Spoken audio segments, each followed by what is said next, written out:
Welcome to the Feminine Principle podcast, supporting women to let go of the ghosts from their past by exploring the hidden side of their female psyche with shamanic shadow work for women, with your host, Nicola Lucy.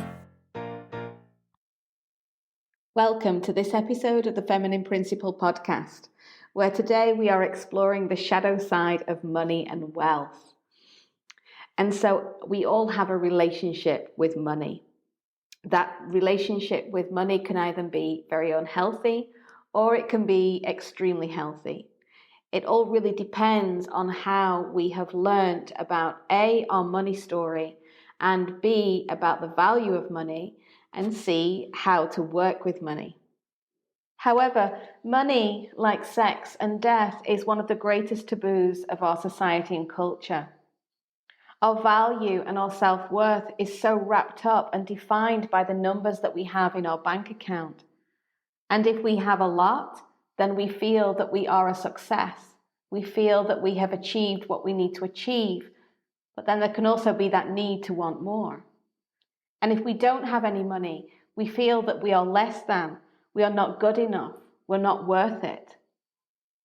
And so we can explore how money is something very hidden. We don't talk about money very often. Yes, we talk about it in the sense of wanting more and needing more in order to buy the lifestyle that we want, in order to provide the things that we want for our families, for ourselves. But we don't really talk about money. We don't talk about how much money we have in the bank. And we can feel this energy all around us. For example, we have all of these gurus saying to us now how much money they make by doing X, Y, and Z, and that you can have this too if you follow my 5 simple steps. But there is so much more to this. If we have an unhealthy relationship with money and we don't really understand how money works because we've simply never been taught, then we can find that we will struggle even with the formula to make all of that money. And this is really buried in our unconscious, it's buried in our shadow. And so money, like sex and death, is such a complex topic. It has so many threads weaving in and out, not just from within this lifetime, but from our family's lifetime and from the generations that we've actually been born from. And one of the things that actually money is energy. However, that energy has been used throughout the generations to divide us, to separate us, both on an internal and an external level. We can think of ourselves as rich or poor, and even if we are rich and we've got so much money in the bank, we can still feel poor inside. Or we could be very poor, not have any money in the bank, but feel very rich in the self. And then, of course, the social class, depending on where we live and how we live. So if we live in a really rich neighborhood where everybody is driving the latest cars and we have the most designer clothes, etc., then that elevates us somehow into being more, into having more money and more wealth. Or if we live on the other end of the scale in a council house where we have to rely on everything that is secondhand, that can actually divide us on so many levels. And what this actually does is feed into our own value and our own self-worth. We can see ourselves as being extremely successful or being a complete failure. And in one way or another, this then empowers us or it disempowers us.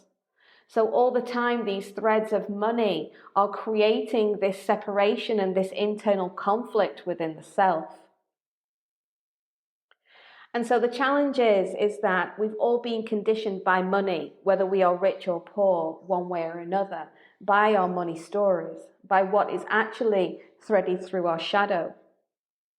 We can live from a scarcity mindset, deeply embedded in that poverty consciousness.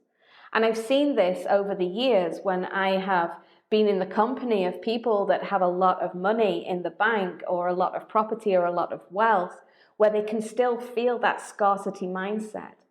And therefore they need more and more and more, because what they're actually doing is trying to fill that hole that's inside of them. And then there's also the scarcity and poverty consciousness, that mindset, which comes from never having money, never being feeling worthy enough, and always wanting to move forward in our lives and build something and create something. But at the same time, we still feel scarcity. We still feel that poverty consciousness, no matter how much we accumulate or what we do. And then there's also that fear of losing our money or not having enough, all the time feeding into that scarcity mindset, that we are not safe and secure and stable if we don't have X, Y, and Z in our bank account. And what this does is actually feed into our fundamental need to survive. This is the most basic need of what it is to be a human being. We need to survive. And therefore, money and wealth has been conditioned through us that we need money and we need wealth in order to survive. And if we don't have it, then we will literally crumble away. We won't have any choices. We won't be able to make the right choices for our children. And so this constant need to feed this machine of money and wealth all the time. And so this feeding of the machine is all in the external. And therefore it creates that internal conflict.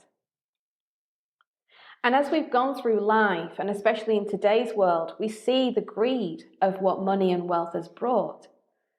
We see how corporate company culture, for example, and consumerism and capitalism, for example, have put profit over people and the planet, really using the resources of the planet to be able to fund their bigger bank balances, to be able to live in that 1%.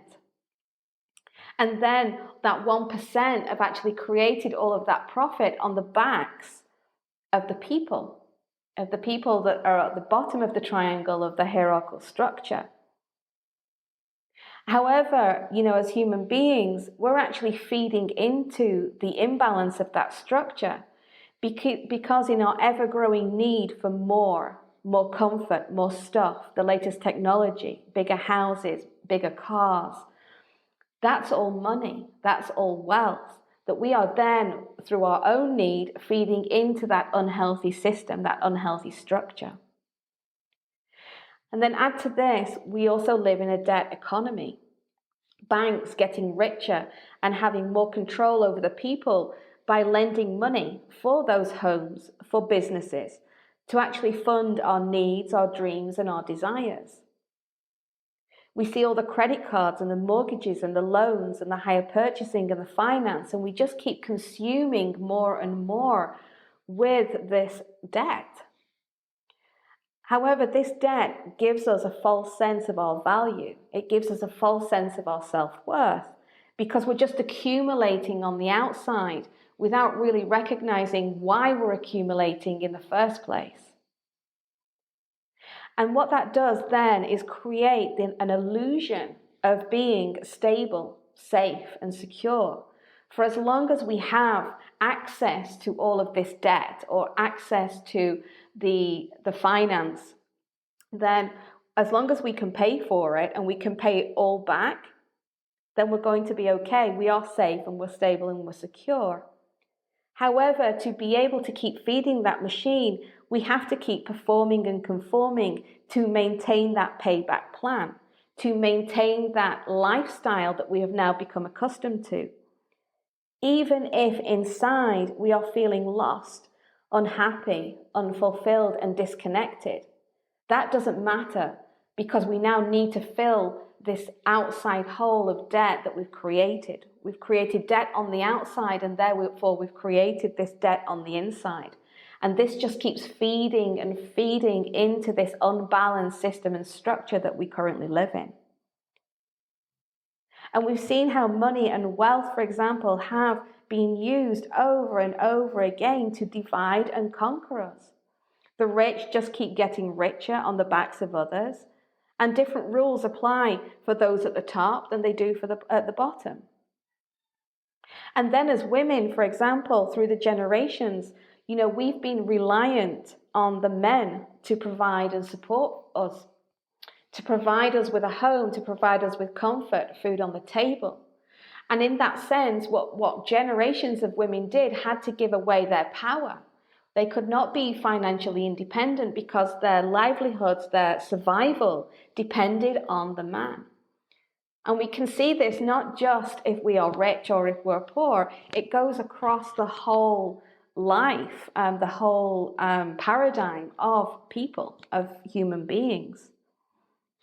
And so as women, we carry this wounding and this trauma within our DNA. We carry it within our systems. We carry it within our womb because this is the money story that we have been holding on to. And we see it even, in divorce settlements. So for example, when we're going through a divorce or we're going through a separation and there's children involved, we often see that the man gets everything and the woman is left to support her family on her own. She has to go back to work full time and to be able to provide for that, while the structure and the system allows the man to get off basically scot-free. And we see this over and over and over again. And so while gender equality is a hot topic, are we really equal in our money stories and our relationship with money and wealth? And so our relationship with money and wealth begins when we are young, and it actually can go further back through the generations. Dynasties, for example, have been created and they've amassed huge wealth. And then with each generation that followed, all may have been lost, depleted, or abused. And then we have generations of family who have lived in that scarcity mindset, never having enough, so not having the money or the wealth. And we've seen how those patterns have then repeated through the generations. And so no matter how much a person on a family line, for example, tries with all of their might to get out of that system, they find themselves being drawn back into it over and over again. And recognizing how money has actually been used to have power over us. It's been used to disempower us through emotional manipulation and blackmail that actually then feeds into that scarcity and fear and survival mindset. So that disempowerment, even though it's been happening on the surface over and over again, it's become so conditioned within us that we don't recognize that disempowerment starts from within. We are actually disempowering ourselves to stay in those unconscious patterns. We're actually disempowering the self by not taking responsibility and changing our relationship with money and wealth from the inside out first. And so my money story does start from when I was younger. It does go way back, and I'll share a little bit more about that in a moment. But when I was younger, I grew up in what could be called a middle-class household. And that's how the first 11 years of my life was in a really nice house. I was surrounded by my family. But then when I was 11, my mum and dad, they got divorced. And my father had remortgaged the house by forging my mother's signature. And he'd also purchased lots of electrical equipment and all different things on hire purchase using my mum's signature. And when it came to the divorce and this was revealed, it had added to the heartbreak of my mum. And she wanted really just to sever ties with her husband, my father. And because of that, my father walked away scot-free. And we had to sell the house. And so what money, the house had already been paid for, but what money was left, it had to go into providing for me and my mum. And the situation around that was that my mum had to then go back to work full-time nights. She was a nurse in order to be able to provide for us. And that was my first separation from my mother. That was the first separation of my life completely changing, because we had to sell the house in this beautiful middle-class neighborhood. And we went to live at the other side of the town in a council house. And so my whole social status my whole world just collapsed, within the space of a year. And it really changed me, changed my identity. And then there was also a story within the family where a close member of the family would go to loan sharks every Christmas, go to loan sharks to borrow money. And then after Christmas, when the debt collectors came round and this person couldn't pay the debt, then she would take an overdose. And this pattern carried on over and over and over again, because every year when this happened, my mum would bail her out. So this also informed my money story, that there's always somebody there to bail us out. It doesn't matter how much trouble we get into financially, there'll always be somebody there to bail us out. And this really created an identity for me, which I wasn't aware of growing up. And then when I went to university, suddenly I had loads of money. I was working part-time, but I was given student loans, I was given credit cards, I was given overdrafts. I had more money than I'd ever known in my life. But because I hadn't been educated on money or the value of money, obviously I got myself into trouble very, very quickly. Yes, I had a wardrobe of really nice clothes and nice shoes and everything else that money could buy, but I was in financial debt and I was in serious trouble. And I didn't face this trouble. I just kept ignoring over and over again the letters that kept coming through the door and hoping that it would solve itself, and it didn't solve itself. And it was only until I got a graduate position in London that when the money started to come in and I started to face what mess I'd got myself into. And therefore I worked to pay off the debt, along with putting a roof over my head and all the costs that are involved with living in London. But this taught me a really valuable lesson, is that I didn't like that feeling of being in debt. And I didn't like also being in a system where I had to constantly perform and conform in a corporate position, which completely drained my energy. It cut me off from who I was. It cut me off from my creativity. I really felt stuck in that system.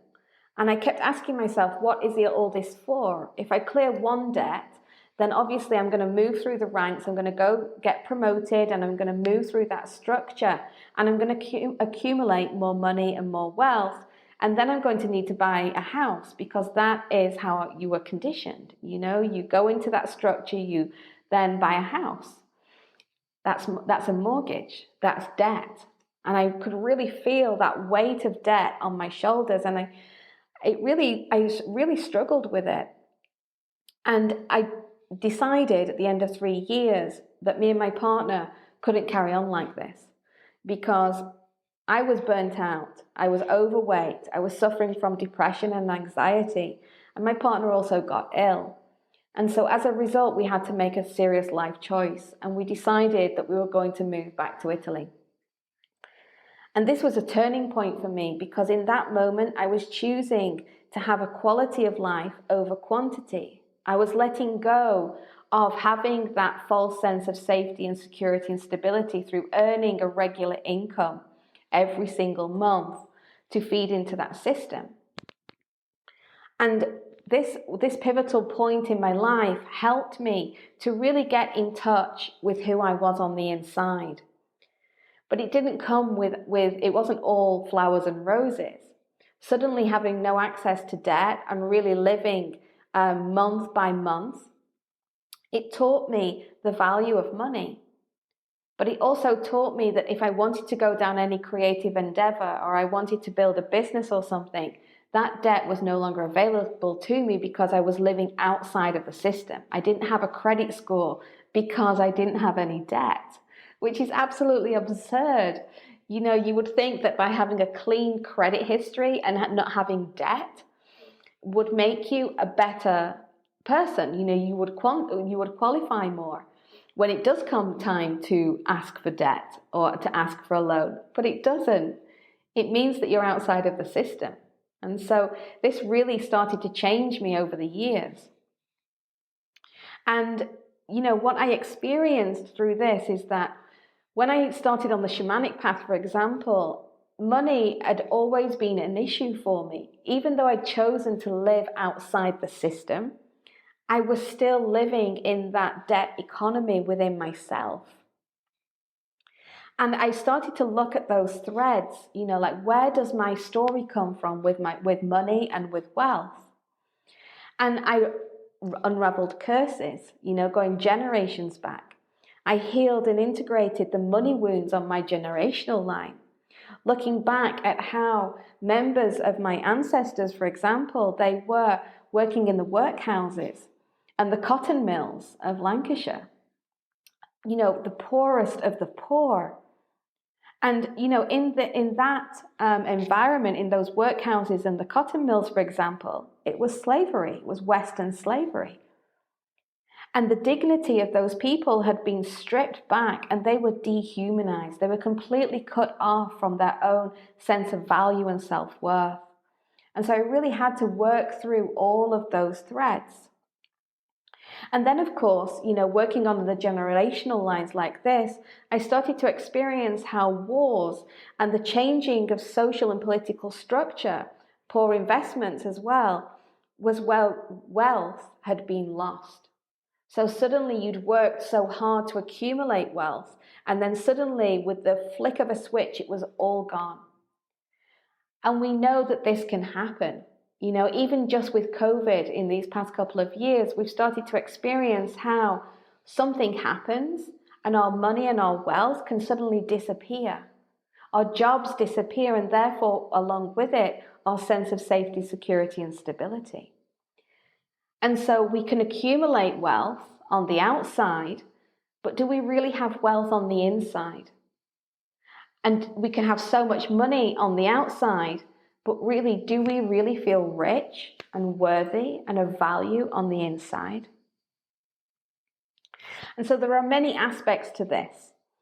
Like, how do we navigate this? It's so complex. It's such a complex topic.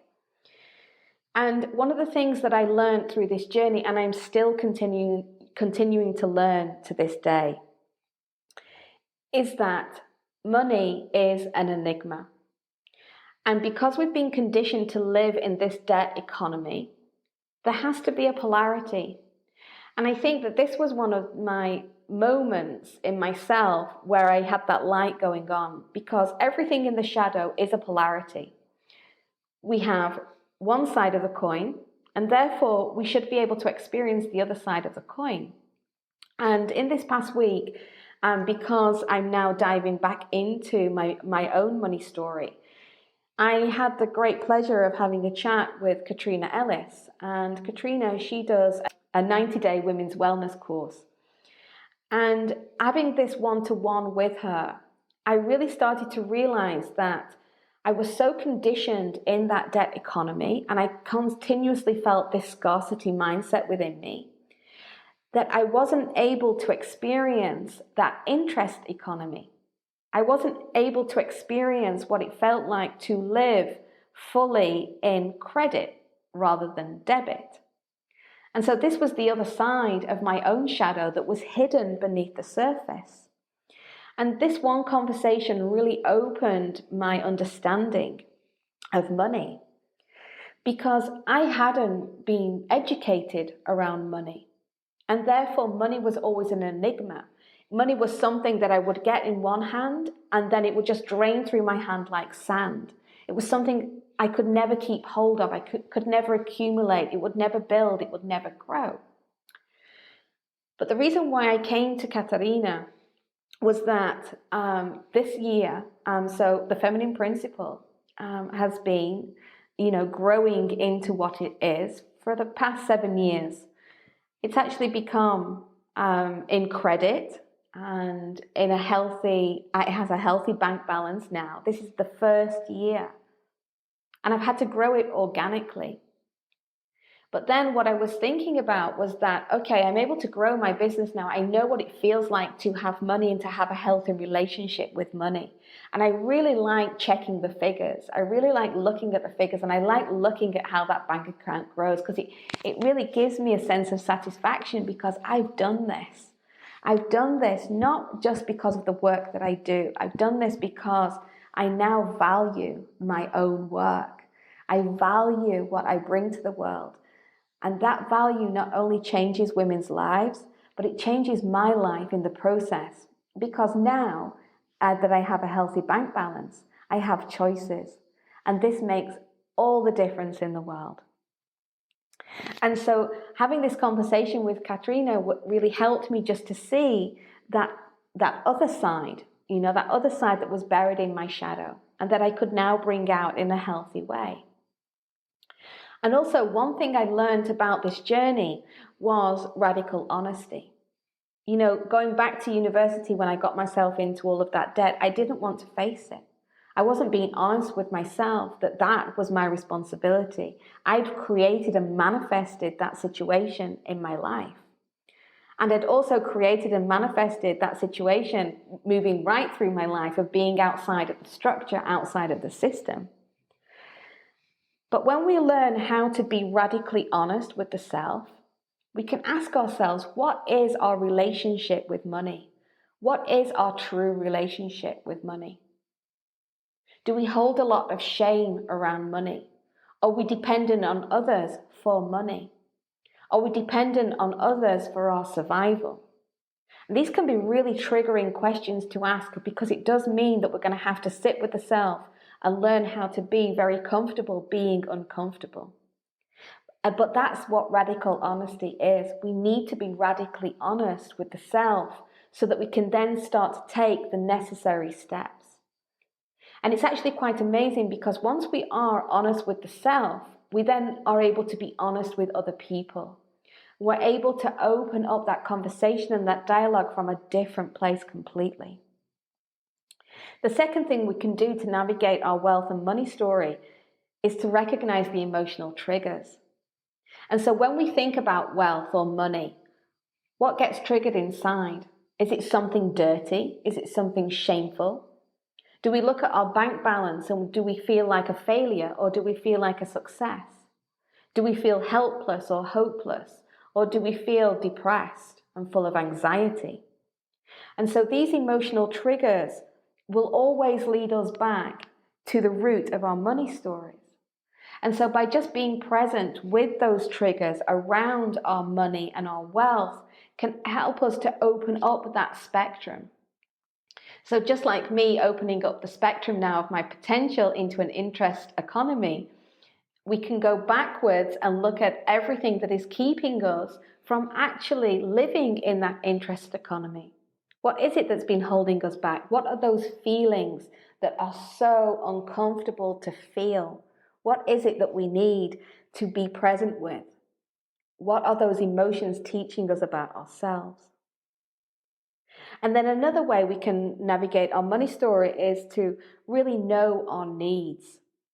And so living outside of the structure and outside of the system, and then sharing with you in a couple of episodes back, about being on the road, being nomadic. This really taught me that my needs are very, very simple. I need, yes, a roof over my head. I need clothes to wear, but I don't need luxury goods. I don't need to be spending money on everything on the outside to give me a sense of fulfillment on the inside. I don't need to fill a house with furniture and stuff because it makes me feel good, because I feel good on the inside. And I actually quite like living in a minimalistic lifestyle. But when we really get honest again with our needs, we can actually find that we're spending our money on lots of things that we actually don't really need. We're actually buying those things to fill that hole. And so again, when we learn what our needs are, what are our most basic fundamental needs, it completely changes the spectrum of our lives and our relationships. Because then we can come into value with our needs. We recognize what needs what of our needs need to be valued and which needs are not valued. And then this can create that understanding of where we've come in and out of balance with our needs.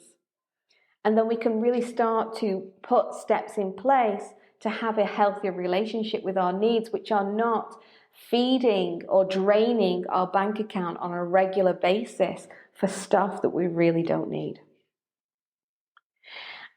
And so the last thing is taking responsibility. You know, if money is energy, it's an energy that we need to take responsibility for. It's in our power and our potential to take responsibility for our money and our wealth, because that's our energy. If we want to have choices and we want to, travel, or we want to go on this holiday, or we want to have, this car, or we want to buy whatever it is that we need, then we need to take responsibility and look at how we are going to fund that. And whether we are funding it from debt, which then places pressure on us to pay it back with interest, or whether we can find other creative ways to make that money. And the more in which we learn the basics of money, so taking responsibility and learning the basics of money, which is what I'm doing now with Katrina, it's helping me to understand that no matter how uncomfortable I feel, I'm stepping into my power. I'm stepping into my potential and learning something finally that has been an enigma to me. It's been that invisible figure that just does not exist, and yet it does exist. And so taking responsibility in this way can really help us to open up to our power and our potential. And so just like me in this past year as the feminine principle, has a very healthy bank balance, it's starting to make me feel like, now I have choices. I have choices not because I've gone to the bank and I've asked for a loan, but because I've grown this organically, and it's taken blood, sweat and tears and all manner of moments when I've just wanted to give up and go back into the corporate world, because it was easy for me to do that. And so really recognizing that I've taken responsibility for my own money story, and I still continue to take responsibility for it now by learning about money. Learning about money from a healthy place, not from the shadow side of money and how money has been used and abused to divide and conquer us, but how it can be used for good. How we can take money and then spend it not only on nurturing our families, our friends, our relationships, ourselves, but it can also then be used to support and help other people to realize their own potential in a way which doesn't fill them with shame or that they are asking for a handout, but a way in which we can support each other in a completely different way. And this is something that we now need in today's society, because we are shifting paradigms. We need to look for healthy ways to support each other without thinking that money is shameful. And therefore, if I ask for money, it's not I'm asking for money as a handout. I'm looking for somebody to help empower me so that I can support myself in a new way and I can support others. And I really invite you to look at your own money stories. Where are you not being radically honest with yourself regarding your money and your life? What are your emotional triggers around money? And what are your needs? Where are you spending money unnecessarily to fill a hole that is coming from the inside and not from the outside? Are you ready to break free from the ghosts of your past, to live with more freedom and a clear sense of purpose and inner confidence? If so, book a chat with me to explore the potent magic of one-to-one shadow walking sessions at thefeminineprinciple.com.